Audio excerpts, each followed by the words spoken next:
그 수십 년 동안 남북 문제와 한반도 평화에 대해서 전문적 식견과 능력을 갖춘 후보자에게 친북, 종북이라는 단어를 이야기하는 것 자체가 정치적 의도가 있다고 생각을 하고요. 제가 볼 때 실용과 실리를 통해서 국익을 챙겨왔던 거 아닌가요? 돈으로 정상회담을 구걸하지도 않았고 무조건 힘자랑만 하다가 아무것도 얻지 못했던 게 아니었지 않습니까? 저는 후보자께서 자신 있게 이야기하셔도 된다고 생각하고요. 지난 역사가 그걸 입증하고 있습니다. 진보 정부와 보수 정부의 남북 관계 데이터로 봐도 그렇고요. 누구랑 논쟁을 벌여도 절대 물러설 일이 아니라고 생각합니다. 후보자께서 보다 당당하게 이야기해 주셨으면 좋겠습니다. 지난 윤석열 정부 3년 국정원에 대한 평가 후보자께서 점수로 따지면 몇 점이나 주실 것 같으세요? 예, 존경하는 윤건영 의원님 질의에 답변드리겠습니다. 제가 국정원장으로 취임을 해야 되는 마당에 그 점수를 매긴다는 것 자체가 네, 적절하지 좋습니다. 않다고 생각합니다. 예. 가장 중요한 과제가 무엇이라고 생각합니까? 원장으로 취임하게 된다면.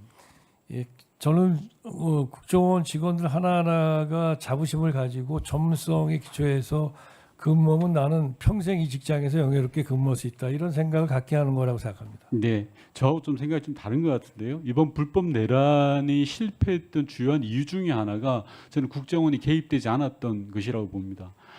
그 과정에서 홍장원이라는 사람이 중요하지만 아울러 제도도 특히 중요했다고 생각합니다. 국내 정치에 관여하지 못하도록 우리가 제도 개혁을 했기 때문에 이번에 불법 내란을 막아낼 수 있었던 건 아닌가 싶고요. 지금부터 PPT를 보면서 말씀드릴 텐데 좀 짧게 답변해 주시면 좋겠는데 저는 지난 3년의 국정원 흑역사를 한번 정리를 해봤습니다. 첫 번째 보시면요. 미국의 IRA 법 관련해서도 국정원이 사전에 동향을 파악해서 각 부처에 공유 전달해야 되는데 전혀 하지 못했습니다. 국정원의 답변이라고 하는 것이 연유가 있어서 제때 전달 못했다라는 식이었습니다. 실제로 제대로 정보를 파악하고 있지도 못했고요. 다음 PPT 봐주시면 중국에 대규모 탈북민들이 있었는데 이게 강제 북송될 거다라는 정보를 사전에 분명히 인지했습니다.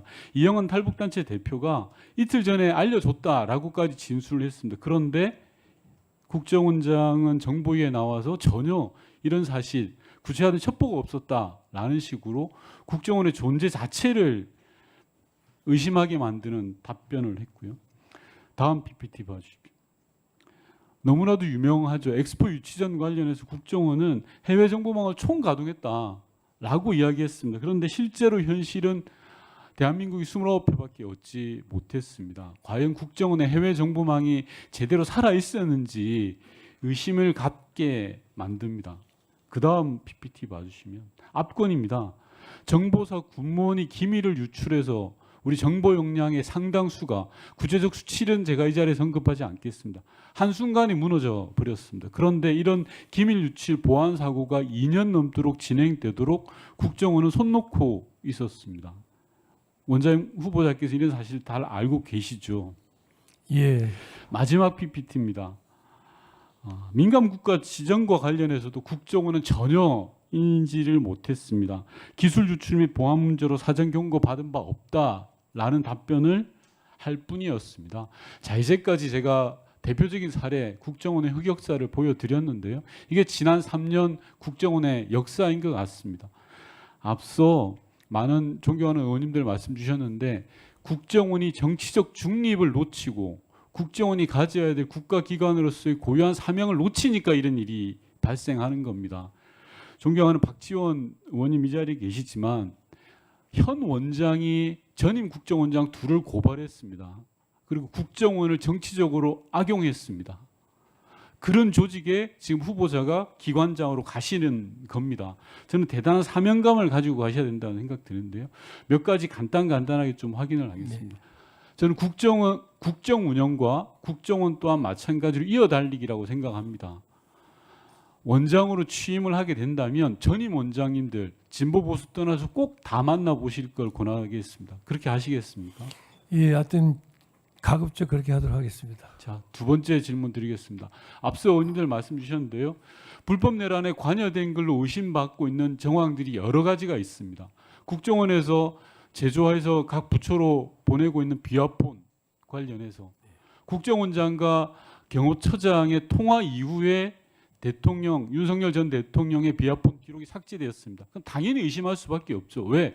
비화폰의 기능을 제대로 아는 사람은 김성훈 차장 등 경호처 내 관련자들인데 그 자들은 그런 지시나 조언을 한 적이 없다고 합니다. 그러면 남아있는 유일한 사람은 조태용 전 국정원장입니다.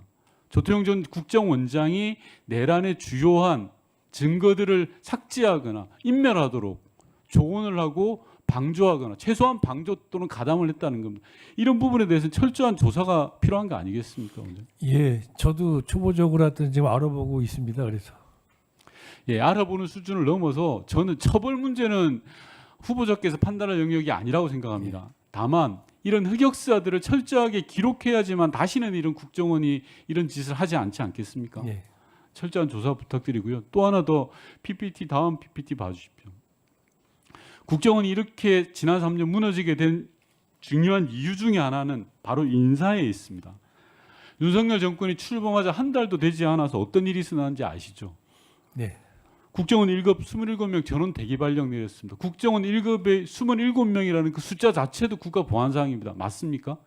맞습니다. 그런데 그 숫자를 버젓이 공개하면서까지 1급 전원을 대기 발령 내렸습니다. 국정원 역사 속에서 중전까지 거슬러 올라가 보겠습니다. 이런 적이 단 한 번이라도 있었습니까? 없었습니다. 아무리 정권이 바뀌고 진보 보수가 바뀐다 하더라도 이런 적은 없었습니다. 그 이후에도 PPT를 보시면 2급, 3급 100명 단위로 대기 발령 내고 교체했습니다.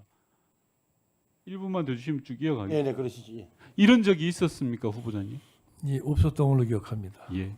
정권이 바뀌면 신임 원장에 따라서 적절한 인사를 해야 됩니다.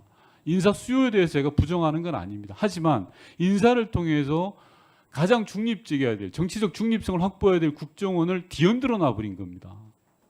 아니 대한민국의 정보기관의 1급들 27명을 한 번에 대기 발령시키면 정보기관을 어떻게 운영합니까? 이런 일이 버젓이 있었는데도 아무런 반성과 성찰 없이 지난 3년이 있어 왔기 때문에 앞서 보여드렸던 그런 흑역사가 차곡차곡 쌓였다고 생각합니다. 후보자님께서 이런 거에 대해서 앞으로 어떻게 하실지에 대한 의지와 좀 제도적 부분에 대해서 초점을 맞춰서 답변해 주시기 바랍니다. 예, 그렇지 않아도 가장 중요한 것이 조직 인사, 그다음에 조직 문제인데 말씀하신 이 부분을 잘 알고 있기 때문에 하여튼 저희들이 나름대로 하여튼 국정원이 쇄신을 해 나가지만 쇄신이라는 것 자체가 모든 직원들에게 다 해당되지는 않지 않습니까? 그래서 일 열심히 하고 성과 내는 국정원을 만들면서 또 필요한 부분에 군사를 빼고 그 군사를 또는 아까 여러 가지 말씀하셨는데 그런 그 문제점 되는 지점들에 대해서는 다 살펴보고 조치를 취하도록 그렇게 지금 해 나가겠습니다. 네, 윤근영이 수고하셨습니다. 이제 존경하는 박지원 위원님 순서입니다. 오늘 방송 어떠셨습니까? 마음에 들었다면 구독, 좋아요로 스픽스를 응원해 주십시오. 여러분들의 구독, 좋아요는 가장 큰 힘이 됩니다. 스픽스 구독, 좋아요.